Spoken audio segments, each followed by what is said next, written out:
எல்லோருக்கும் வணக்கம். என் பெயர் என் குடும்பத்தின் அடையாளம்.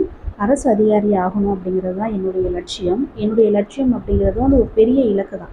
என்னுடைய இலக்கு பெருசாக இருக்கும் பொழுது அதை அடையக்கூடிய பாதைகள் அப்படிங்கிறதும் கண்டிப்பாக கடினமாக தான் இருக்கும் அப்படின்ட்டு எனக்கு தெரியும். எதுவாக இருந்தாலும் என்னுடைய இலக்கை அடையிற வரைக்கும் நான் ஸ்டாப் ஆக மாட்டேன் அப்படிங்கிறதுல நான் தெளிவாக இருக்கேன். ஒரு ஹவுஸ் ஒய்ஃபாக குடும்பத்தையும் பார்த்துட்டு குழந்தைங்களையும் பார்த்துட்டு நான் படிக்கணும், அதுவும் அரசு அதிகாரி ஆகிறதுக்காக நான் படிக்கணும் அப்படின்ட்டு நினச்சதே என்னை பொறுத்த வரைக்கும் நான் ஒரு பெரிய வெற்றியாக தான் பார்க்குறேன். ஒரு ஹவுஸ் ஒய்ஃபாக நாங்கள் சம்பாதிக்கணும் அப்படின்ட்டு நினைக்கிறது வெறும் பணத்தை மட்டும் கிடையாது. எங்களுக்கான மரியாதையை தான் நாங்கள் சம்பாதிக்கணும் அப்படின்ட்டு ஆசைப்பட்றோம். எங்கள் குடும்பங்கள் ஆகட்டும், இல்லை இந்த சொசைட்டி ஆகட்டும், எங்களுக்கான கொடுக்க வேண்டிய மரியாதையை நாங்கள் கஷ்டப்பட்டாச்சும் வாங்கணும் அப்படிங்கிறதுக்காக தான் படிக்கணும், வேலைக்கு போகணும் அப்படின்ட்டு நினைக்கிறதோட ரீசன். மற்றவங்களுடைய அடையாளத்தை நான் சுமந்தது போதும் அப்படின்ட்டு நான் நினைக்கிறேன். எனக்கு ஒன்று அடையாளத்தை நான் உருவாக்கணும், என்னுடைய அடையாளத்தில் தான் நான் வாழணும் அப்படின்ட்டு தான் ஆசைப்பட்றேன். ஸோ போதும், இது வரைக்கும் மற்றவங்களுடைய அடையாளத்தில் நம்ம வாழ்ந்ததும் மற்றவங்களுடைய அடையாளத்தை நம்ம சுமந்ததும் போதும்.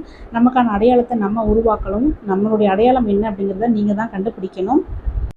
ஒரு மகளா, ஒரு மனைவியா, ஒரு மருமகளா, ஒரு அம்மாவா, ஒரு சகோதரியா, ஒரு தோழியா என்னுடைய வாழ்க்கை அப்படிங்கிறது முழுமை அடைஞ்சிச்சு அப்படின்னாக்கா கண்டிப்பாக கிடையவே கிடையாது. என்னுடைய வாழ்க்கை அப்படிங்கிறது இன்கம்ப்ளீட்டில் தான் இருக்குது. நான் ஒரு அரசு அதிகாரி ஆகும்போது மட்டும்தான் என்னுடைய வாழ்க்கை அப்படிங்கிறது முழுமை அடையும் அப்படின்ட்டு நான் நினைக்கிறேன். மற்றவங்களுடைய வாழ்க்கையை நம்ம வாழ்கிறதும் சரி, இல்லை நம்மளுடைய வாழ்க்கையை மற்றவங்க வாழ்கிறதும் சரி ரொம்ப பெரிய தப்பு. நம்மளுடைய வாழ்க்கையை நம்ம வாழுவோம். நம்மளுடைய வாழ்க்கையை நம்ம வாழணும் அப்படின்னாக்கா கண்டிப்பாக நம்ம சம்பாதிக்கணும். நம்ம கையில் வருமானம் அப்படிங்கிறது இருந்தால் மட்டும்தான் நமக்கு நினச்ச மாதிரியான ஒரு வாழ்க்கையை நம்மளால் அமைச்சிக்க முடியும்.